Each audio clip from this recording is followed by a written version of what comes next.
quickly, Kayleigh Mackinani now joins us in studio, and good morning to you. Already Republicans are saying this is the most extreme ticket in political history. What's your take on Tim Walz on the undercard now?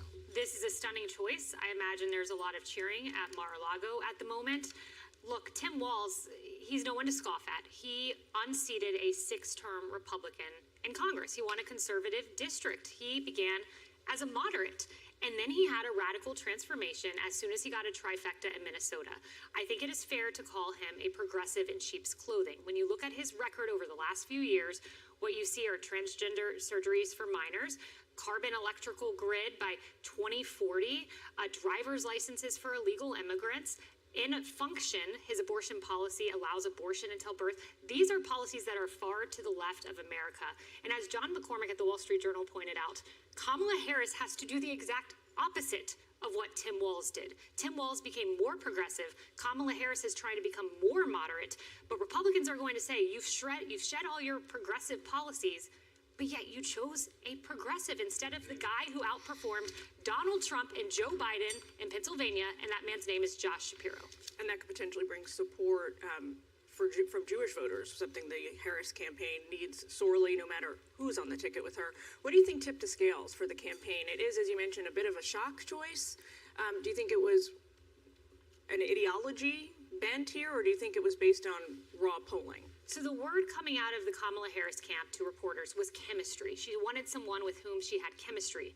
I would love to know what Obama said to her on the phone, because this time last cycle, 4 years ago, Joe Biden was having apprehensions about choosing Kamala Harris. He called Obama. He expressed these reservations to Obama per CNN, and Obama said back to him, none of that is as important as winning. So I wonder what Obama said, because if this is a chemistry choice, that's fantastic if you have chemistry, but if you don't make it to Pennsylvania Avenue in 2 months, the chemistry doesn't matter. So I've got to believe this was an innate decision of how she was feeling, but feeling should go out the window when you're looking at the path to 270. So Tim Walz is 60 years old. He came to politics late in life, really at the age of 42. He was a high school teacher. He was a high school football coach. He was with Dana and me on this program 2 weeks ago. He's affable. He's likable. He carries a smile with just about everywhere he goes. And I think maybe the personality characteristics here is probably what sold him with Kamala Harris. Ultimately, the question is this. You're going to spend, if you win, you spend a lot of time with this person. Mm-hmm. Who do you feel comfortable with? Who do you want to be around? And I think a lot of times the person on the top of the ticket has failed that test. Yeah, I think that's right. Look, I just talked to a former Republican congressman who said he's a nice guy. I really liked Tim Walz in Congress. He does have that folksy demeanor.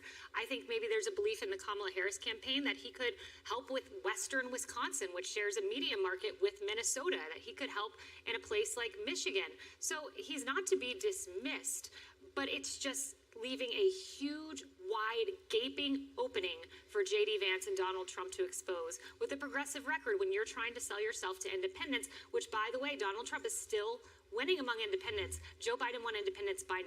Kamala has to play catch-up. I don't know how Tim Walz did. So he had support from Bernie Sanders. He had support from Elizabeth Warren. You must believe that Republicans are going to try and exploit that political relationship there. Back to the point about Pennsylvania. If you're a Democrat in the Electoral College, you cannot win the White House unless you win Pennsylvania and its 19 electoral votes. As for Minnesota, Republicans have not won there since 1972. That's Richard Nixon. That's 50 years. It's a blue state. Yeah. You chose a blue state governor. To your point, so let's say Tim Walz helps to take her over the line in Wisconsin and Michigan. Let's just say he does that. And let's say she picks up Nevada and Arizona along the way. You still don't win without Pennsylvania.